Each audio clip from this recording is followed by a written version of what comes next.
My sister got me arrested in my wedding dress. The charges she filed destroyed her instead. My sister Diane had been obsessing over the Rosewood Vineyard since she was 15. She'd drawn pictures of herself getting married there, created Pinterest boards with thousands of photos, even drove there monthly just to walk around the grounds pretending it was her wedding day. The only problem was she wasn't engaged, wasn't even dating anyone. But in her mind, that vineyard belonged to her future wedding, and anyone else using it was stealing her dream. When I got engaged to Oliver and he suggested Rosewood, I didn't know about Diane's obsession. I just thought it was beautiful.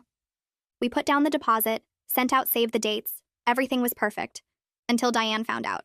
She didn't scream or cry, she got quiet, which should have been my first warning. "That's not fair, Olivia," she'd said calmly. "You know I've always wanted to get married there." "I didn't know. You never told me. But I shouldn't have to tell you. Sisters just know these things. You're doing this to hurt me." 2 weeks later, expensive jewelry started going missing from houses in our neighborhood. Mrs. Walsh's diamond tennis bracelet, the Hendersons' anniversary rings, Mr. Kim's Rolex. Small enough thefts that people noticed days later, after the items had been moved around. The police started investigating, going door to door, asking questions. Diane volunteered to help coordinate neighborhood watch meetings. She was so helpful, so concerned about everyone's safety.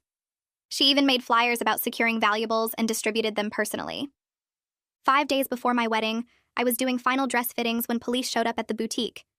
They had a warrant to search my car based on an anonymous tip. I laughed at first, thinking it was a mistake. Then they found Mrs. Walsh's bracelet in my glove compartment, the Hendersons' rings in my spare tire well, Mr. Kim's watch wrapped in tissue in my gym bag. I kept saying I didn't know how they got there, that someone must have planted them. The detective, Officer Ruiz, seemed skeptical. "These items were hidden in 3 separate locations in your vehicle, all wrapped carefully. All from houses you've been to recently." I had been to those houses.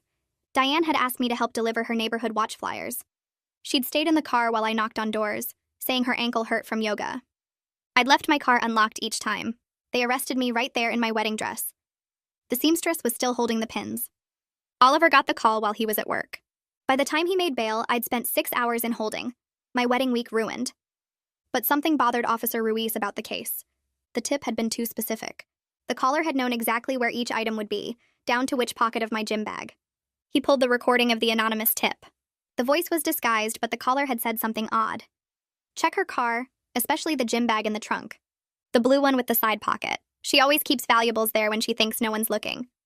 How would a random tipster know about my specific gym bag? Or my habits? Ruiz got suspicious and started checking traffic cameras near the theft locations. That's when he saw something interesting. My car at each house? Yes.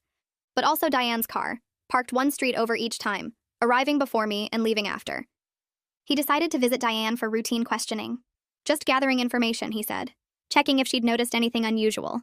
Diane was too eager to help. She pulled out a notebook where she'd been documenting suspicious behavior. "Look," she showed him. "I wrote down every time I saw Olivia acting strange. Coming home late, being secretive about wedding expenses. I think she needed money for her fancy vineyard wedding." Ruiz studied the notebook. "These entries are very detailed. You've been watching your sister closely. Just being protective. Sisters look out for each other. She's getting married at Rosewood Vineyard, you know. Always had expensive taste." That struck Ruiz as odd. Why mention the venue? He asked more questions. Diane started rambling about how some people didn't deserve nice things, how they took what belonged to others, how the universe had ways of stopping selfish people. Then she made her mistake. "You should also check her old purse, the brown leather one. She probably hid evidence there too." But Ruiz hadn't mentioned finding anything in a purse. And I didn't own a brown leather purse. However, when they checked Diane's apartment, they found a brown leather purse in her closet with receipts from pawn shops. She'd been selling the stolen items after planting duplicates or similar pieces in my car. The real diamond bracelet had been pawned. A fake one had been planted on me. The pawn shop had Diane on camera selling each item. The owner remembered her because she'd said she was raising money for her sister's wedding, that it was a surprise gift. How generous, he'd thought. When confronted with the evidence, Diane broke down. She told me everything. She confessed to planning it for months, stealing from our neighbors just to frame me, making sure I'd be arrested right before my wedding. Officer Ruiz sat across from me in the police station conference room and explained that all charges were being dropped immediately. Diane was arrested instead for theft, fraud, and filing a false police report. The relief hit me so hard my hands started shaking on the table. I couldn't stop them from trembling even when I pressed my palms flat against the cold surface. But underneath the relief was something else, something hollow and sick. My sister had done this on purpose. She'd looked at me and decided I deserved to be destroyed because I was getting married at a venue she wanted. Officer Ruiz kept talking about evidence and confessions and how the district attorney would be in touch, but his voice sounded far away. I nodded at the right times, but I couldn't really hear him. All I could think about was Diane staying in my car while I delivered those flyers, knowing she was planting stolen jewelry in my glove compartment and my gym bag. She'd watched me walk up to each house, innocent and clueless, while she ruined my life one hidden bracelet at a time. Oliver showed up 20 minutes later. I heard his voice in the hallway before I saw him, asking which room I was in. When he came through the door, he didn't say anything about the charges being dropped or ask what happened next. He just walked over and pulled me up from the chair and held me. That's when I started crying. Not the relieved kind of crying, but the kind that comes from somewhere deep and broken. He didn't try to make me stop or tell me everything would be okay. He just stood there with his arms around me while I sobbed into his shirt. Officer Ruiz quietly left the room and closed the door behind him. We stood there for a long time, maybe 10 minutes, maybe longer. When I finally stopped crying, my face felt swollen and my throat hurt. Oliver handed me tissues from a box on the conference room table. We had to leave eventually. I couldn't hide in that room forever even though I wanted to. When we walked out through the police station lobby, I saw neighbors in the waiting area. Mrs. Walsh was there with her husband. The Hendersons were sitting near the window. They'd probably come to give statements or follow up on their stolen items. They all looked at me. Even though they knew now that I was innocent, even though Officer Ruiz had probably told them Diane confessed, I could feel their stares following me across the lobby. Mrs. Walsh opened her mouth like she wanted to say something, but then closed it again. I walked faster, keeping my eyes on the exit doors. Oliver's hand was warm on my back, guiding me forward. The drive home was quiet. Oliver didn't turn on the radio, and I was glad because I couldn't have handled music or talk shows or anything normal right then. I watched the familiar streets go by, the same route I'd driven 1,000 times. Everything looked exactly the same as it had this morning when police showed up at the boutique. The same houses, the same trees, the same stop signs. But everything was different now.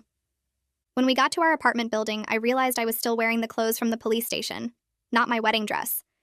They'd let me change before processing me. But in my mind, I'd been wearing that dress for 6 hours straight. I'd felt the weight of it, the tight bodice, the pins the seamstress had been holding. I could still feel it even though I was in jeans and a t-shirt. We climbed the stairs to our second-floor apartment. Oliver unlocked the door and we went inside. The apartment looked wrong somehow, too normal, like it hadn't gotten the message that everything had changed. My wedding binder was still on the coffee table where I'd left it this morning. The seating chart I'd been working on was spread across the dining room table with little name cards arranged in careful rows. Oliver closed the door behind us and locked it. He suggested we call the venue to explain what happened, that maybe they'd be understanding about the situation. But I couldn't think about the wedding right now. I couldn't think about flower arrangements or seating charts or the first dance song we'd picked. All I could think about was my sister in a police interrogation room, confessing that she'd tried to send me to jail because I was getting married at Rosewood Vineyard. My phone was on the kitchen counter where I'd left it this morning.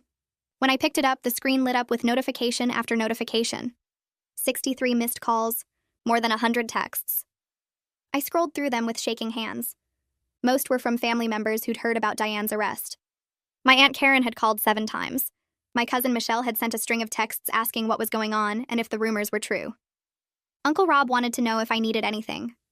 But the messages that made my chest tight were from my mother. The first one said she'd heard something terrible happened and was I okay. The second one said she'd talked to the police and there must be some mistake. The third one said Diane would never do something like this. The fourth one said I needed to call her immediately. The fifth one said, how could I let them arrest my own sister? They went on like that, getting angrier with each message. She went from confused to defensive to furious. But none of them, not a single one, asked if I was okay after being arrested. None of them said she was sorry I'd been put in handcuffs at my dress fitting. It was all about Diane and how this would affect Diane and what would happen to Diane now. I put the phone face down on the counter and walked away from it. The buzzer rang an hour later. I was sitting on the couch staring at nothing when the sound made me jump. Oliver went to the intercom and a familiar voice came through the speaker. Maya Reeves, my best friend since middle school. Oliver buzzed her up without asking if I wanted company. 2 minutes later, she was knocking on our door. When Oliver let her in, she was carrying bags of Chinese takeout and 2 bottles of wine. She took one look at my face and said she was staying the night. She didn't ask what happened or need me to explain. She just set the food on the coffee table, moved my wedding binder to the floor, and sat down next to me. Oliver got plates and wine glasses from the kitchen. Maya opened the containers of food, but I couldn't eat. The smell of fried rice made my stomach turn. She didn't push it. She just poured wine into my glass and sat with me while I tried to process that my sister had tried to destroy my life over a wedding venue. Hours passed. Oliver fell asleep in the bedroom around 11. Maya and I stayed up on the couch, not really talking, just existing in the same space. Sometimes that's all you need from a friend, just someone who shows up and stays. My phone rang early the next morning. I'd finally fallen asleep around 3, still on the couch with Maya on the other end. The ringing pulled me out of dreams about police stations and wedding dresses. Officer Ruiz's name was on the screen. I answered with a voice that sounded like sandpaper. He told me Diane had confessed everything during her breakdown yesterday. She'd admitted she'd been planning this for months, ever since I announced my engagement. She'd started stealing from neighbors specifically to frame me. She'd kept detailed notes about my schedule, when I'd be vulnerable, how to make it look convincing. She wanted to ruin my wedding so badly that she didn't care if I went to jail. She actually said that during her confession.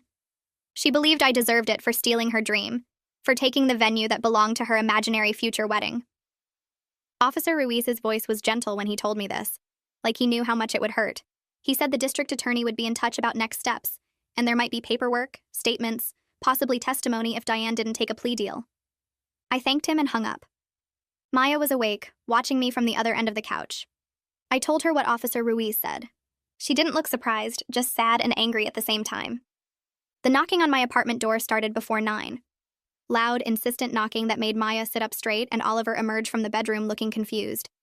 I knew who it was before I opened the door. My parents stood in the hallway, my mother's face red and puffy from crying, my father looking like he hadn't slept. They came in without waiting for an invitation. My mother started talking immediately about how Diane had always been sensitive, how she'd struggled with anxiety and depression, how maybe this was a mental health crisis and not a criminal act. She paced around my living room talking about therapy and medication and how we needed to support Diane through this difficult time. My father stood near the door looking exhausted. He kept trying to apologize, but my mother talked over him every time. Neither of them directly said what Diane had actually done. Neither of them used words like felony or fraud or false accusation. They talked around it, like if they didn't name it clearly, then it wasn't real. My mother finally stopped pacing and looked at me. She asked if I was going to press charges, like I was the one who'd made this choice. I told her the district attorney would handle that, not me.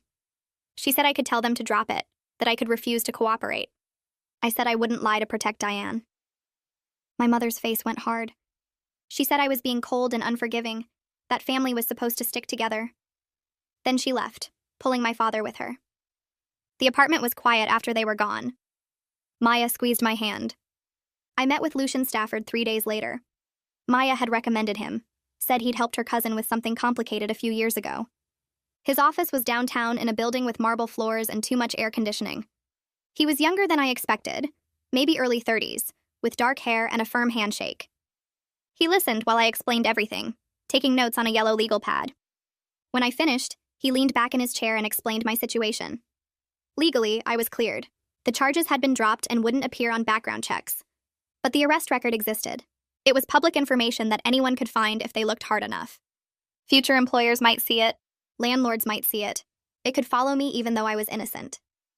He recommended getting it expunged, which would take time and paperwork and possibly court appearances. He also suggested a restraining order against Diane.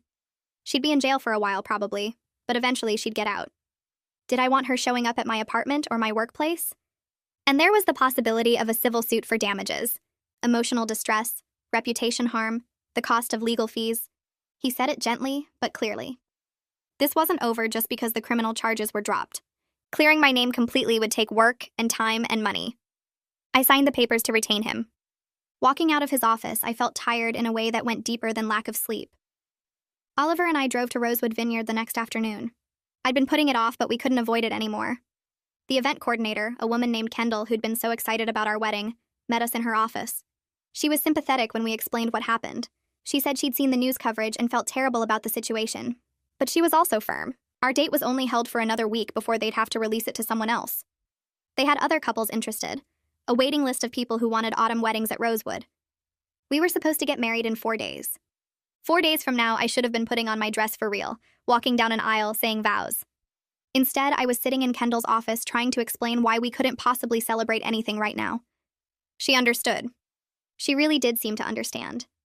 But business was business and dates were dates. We left without making a decision. In the car, Oliver asked what I wanted to do. I didn't have an answer. The doorbell rang that evening. Oliver answered it while I was in the bedroom avoiding my phone. I heard voices in the living room, multiple people talking quietly. When I came out, Mrs. Walsh, Mr. Kim, and both Hendersons were standing in my living room looking uncomfortable. Mrs. Walsh's eyes were red like she'd been crying. They'd come to apologize, they said. They felt terrible for believing I could have stolen from them. They should have known better, should have questioned the evidence, should have trusted me. Mrs. Walsh actually cried while she talked, dabbing at her eyes with a tissue. Mr. Kim kept saying he was sorry, over and over. The Hendersons stood close together, holding hands, looking miserable. I told them it was okay, that I understood, that they'd been victims too. But I could see it in their faces, in the way they couldn't quite meet my eyes for more than a second. They were uncomfortable around me. Being falsely accused had left a stain they couldn't quite forget. Even though they knew I was innocent, even though Diane had confessed, something had changed. They'd seen me in handcuffs. They'd believed, even briefly, that I was a thief. That image wouldn't go away completely no matter how many apologies they offered. They left after 15 minutes, promising to be there if I needed anything. The apartment felt emptier after they were gone. Oliver locked the door and came to sit next to me. We sat there in silence, both of us thinking about weddings that might not happen, and families that were broken, and neighbors who would always remember the day I got arrested in my wedding dress. 2 days went by in a blur of phone calls and paperwork. Zachary Randolph, the district attorney, called me on the morning of Diane's arraignment. His voice was calm and professional when he explained that the case against her was basically airtight. They had her confession on record, the pawn shop footage showing her selling the stolen items, and all the evidence she'd planted in my car. He said the evidence was so strong that he expected her lawyer to push for a plea deal pretty quickly.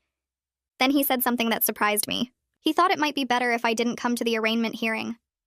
Seeing Diane in court could be really hard, he explained, and there wasn't much point in putting myself through that stress when the outcome was already clear.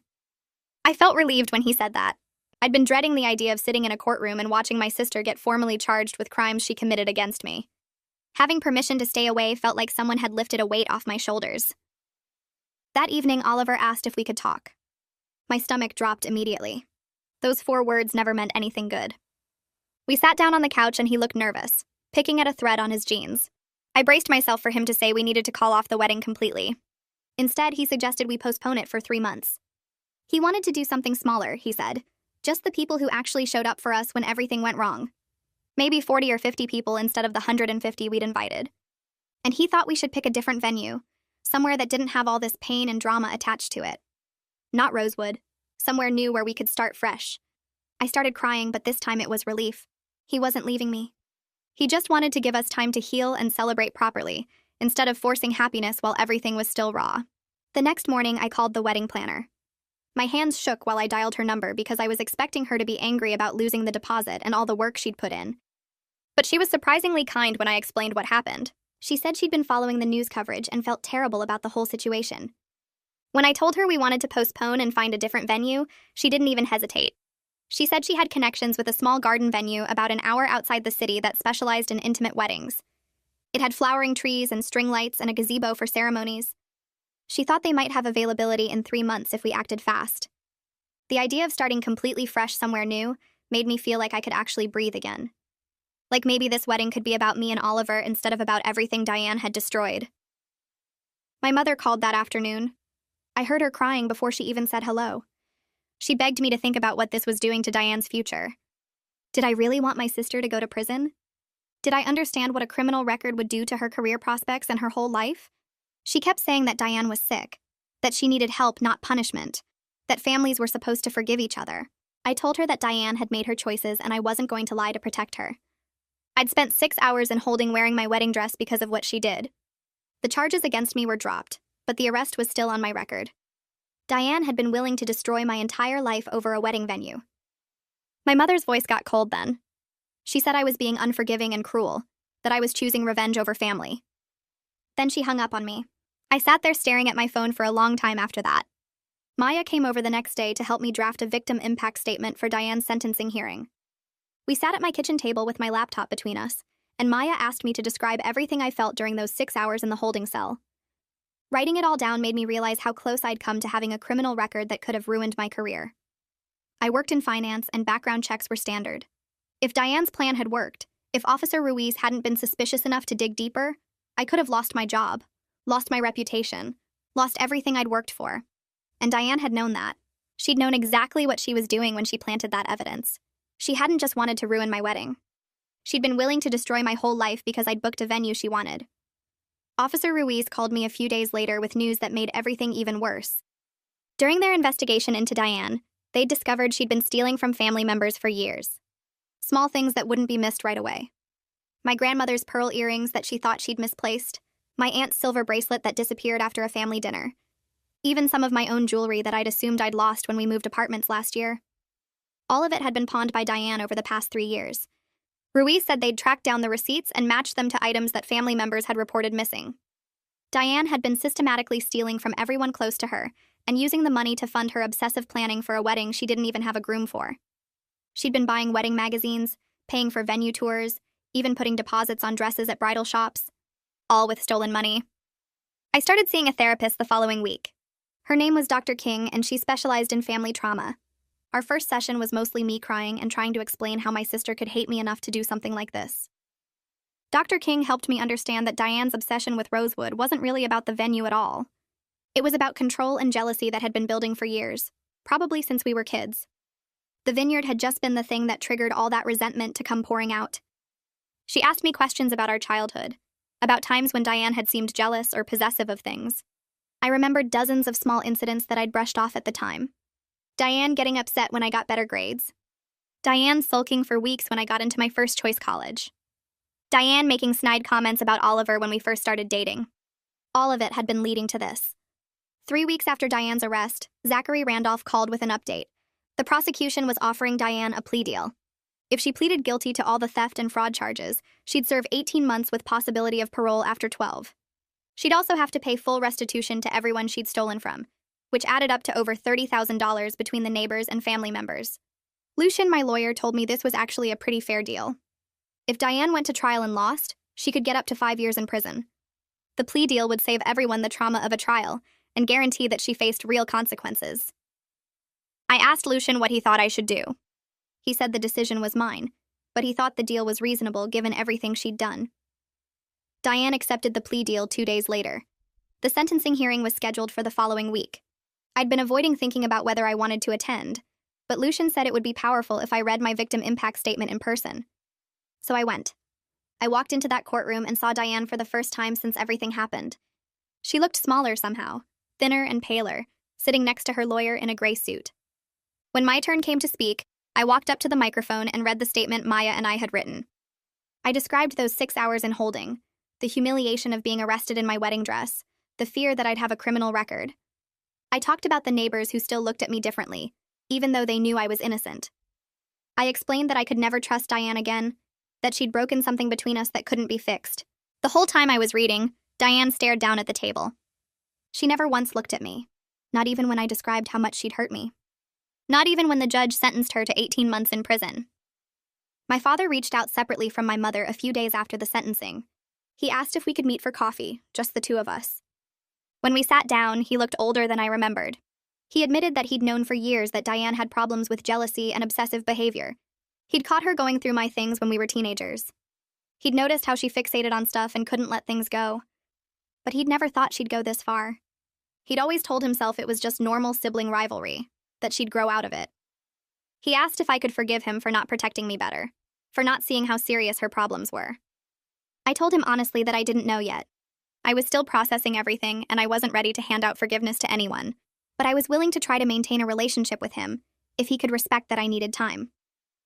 He nodded and said he understood. Then he paid for both our coffees, and we sat there in silence for a while before going our separate ways. The wedding planner called 3 days later with information about the garden venue. Oliver and I drove out there on a Saturday morning, both of us quiet in the car because neither of us knew what to expect. The place was tucked behind a row of old oak trees, nothing like the sprawling vineyard grounds Diane had obsessed over for years. We walked through a wooden gate into a small garden with stone pathways and flower beds everywhere, string lights hanging between the trees even in daylight. The woman showing us around explained they could fit about 50 people comfortably, maybe 60 if we squeezed. I looked at Oliver and saw him smiling for the first time in weeks. Really smiling, not the tight, worried expression he'd been wearing since my arrest. We booked it right there, put down a deposit for 3 months out, and when we got back to the car, I felt something shift inside me. Not happiness exactly, but something close to it.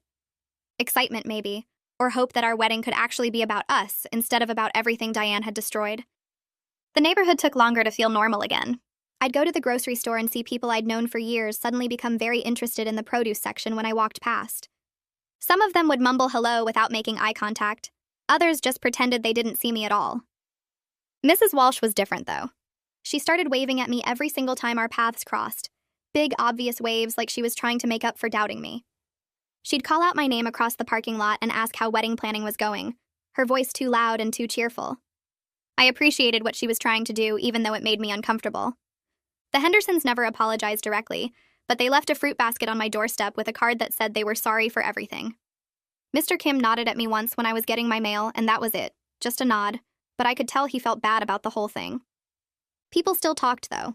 I'd catch fragments of conversations that stopped when I got too close. See neighbors clustered together on their front lawns looking over at my apartment. The Fletcher sister situation, that's what they called it.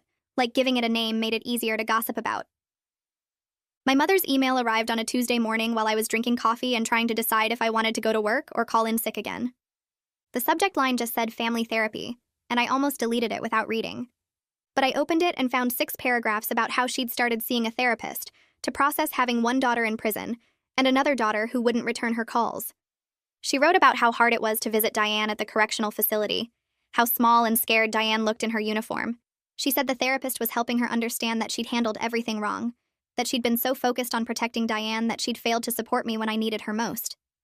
But she never actually said the words, "I'm sorry."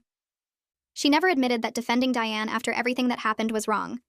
Instead, she asked if I'd consider meeting with her after the wedding, maybe doing a family therapy session together. She said she wanted to rebuild our relationship, but she needed time to figure out how. I read the email 3 times and then closed my laptop without responding. I wasn't ready to forgive her, and I didn't know if I ever would be. 2 months passed faster than I expected. Diane's sentencing happened. The neighborhood gossip died down a little, and Oliver and I focused on planning a wedding that felt right for us, instead of trying to live up to some perfect vineyard fantasy. Maya called me one Friday afternoon and said she was throwing me a bachelorette party whether I liked it or not. She'd invited just 5 people, the friends who'd actually believed in me when everyone else was whispering behind my back. We drove up to a cabin in the mountains. Nothing fancy. Just a small place with a fireplace and enough beds for all of us. We spent the weekend cooking together and playing card games and laughing until my stomach hurt. Nobody mentioned Diane or the arrest or any of the awful stuff that had happened. We just existed together as friends, reminding each other that life could still be good even after everything fell apart. On the last night, Maya gave a toast about how proud she was of me for not letting Diane's actions define my future, and I cried a little, but in a good way, the kind of crying that feels like relief. My wedding day came on a bright Saturday in October. Oliver and I got ready in separate rooms at the venue, and I could hear music starting outside as guests arrived. 40 people showed up. Just 40. But they were people who'd chosen to be there for us when it mattered.